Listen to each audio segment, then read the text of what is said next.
Hello, my name is Daniel Yuck. Thank you for joining me today. I appreciate you, your time, and your support. In this video, I want to talk about the best shading needles for tattooing. Should you have any questions at any point throughout this video, I encourage you to please drop a comment down below. I'm going to do my best to assist in the best possible direction. If you find this video helpful, please consider giving this video a thumbs up and subscribing to my YouTube channel, as I would greatly appreciate your support. With that being said, let's jump right on into this. In my opinion, there is not a single needle that is better over another needle, because every artist is going to have a different outcome that they are seeking based on the design and the client's wants and needs. The best needle for shading is greatly dependent on the skills and technique that the artists themselves possess. I know that this may not sound right, but just stay with me here. Depending on the size, the shading style, and the design would help me determine what needle would be used for every single tattoo that I choose to take on. For example, if I am shading a design that covers a large area, I am going to lean towards a round mag that's larger in grouping size, because I can cover more surface area with fewer passes. So this is what a round mag would look like right here. This right here would allow me to shade a surface area the size of this needle, and what I can do is add shading to those areas, causing less damage to the skin and in fewer passes, which is why I would choose a round mag for a bigger design. Another reason why I would select a round mag for shading is if I am trying to accomplish super smooth shades, like almost hyper realistic results. Round mags are fantastic for allowing us to brush into very smooth shades that give hyper realistic appearances. So you can kind of see, I'm thinking about the final design, I'm thinking about the client's expectations and wants from their tattoo, and that is going to directly contribute to the needles that I reach for. Let's say if I wanted a pepper shaded look, like this sort of appearance right here with like textures and, you know, a sort of like faded pepper look there, that is something that I would accomplish with a 3-round liner. For example, the shading on this design right here was done with a 3-round liner, and the reason why I reached for a 3-round liner to apply these shades right here was because I can be really accurate with where I deposit the ink. You can see that I'm able to leave nice contrast, and I'm able to go ahead and shade in really tight areas because the needle is just so fine. As you can see right here, it has no problem reaching into tighter areas to deposit ink.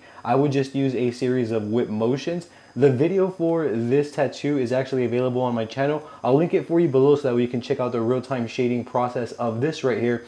But that's what I would use to get a sort of textured, peppered appearance from my shading. If I'm going to be using whip shading, I'm definitely going to be reaching for a 3-round liner. However, I have seen artists reach for 5s and 7s as well to accomplish stippled, peppered whip shading. Another thing that I admire about using 3-round liners is that I have my technique really dialed in, so I can layer up layers upon layers using a 3-round liner without overworking the skin. So some of these areas required maybe like 5 to 7 layers to reach that saturation and smoothness.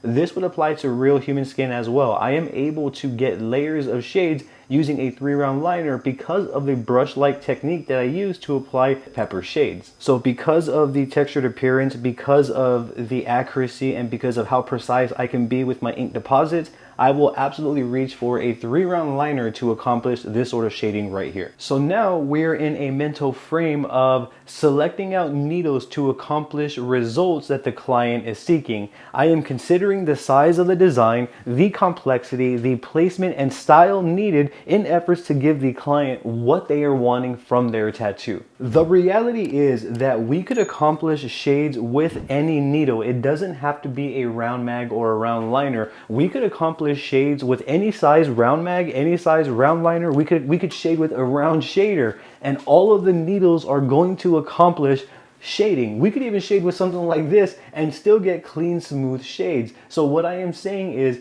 the needle is only going to contribute to the final read. However, the technique to actually shade and apply clean, smooth transitional gradients is still going to be falling on us and not so much the needle. I say this to say this. Issues will begin to come into play when we don't have a clear idea as to what we are needing to do with our shading. This means we are going to be winging the entire tattoo session, which is something that we want to avoid at all costs. There's no reason why we should ever need to wing a tattoo session. We are likely to drop the ball, and we are likely to miss the wow factor in the final read of our tattoo if we're just blindly reaching for needles, let alone blindly applying shades in random areas. There has to be a method to the madness. Real quick, so here are some mapping results for needles, and I'm going to keep this basic. Round liners are good to get a sort of textured, peppered appearance from our shades. Round shaders are great for a smoother, slightly textured appearance, and round mags and mags are good for very smooth shades. You can use them however you'd like as the artist. That isn't anything that's set in stone. That's more of a foundation that you can use to build off of to help you select better needles.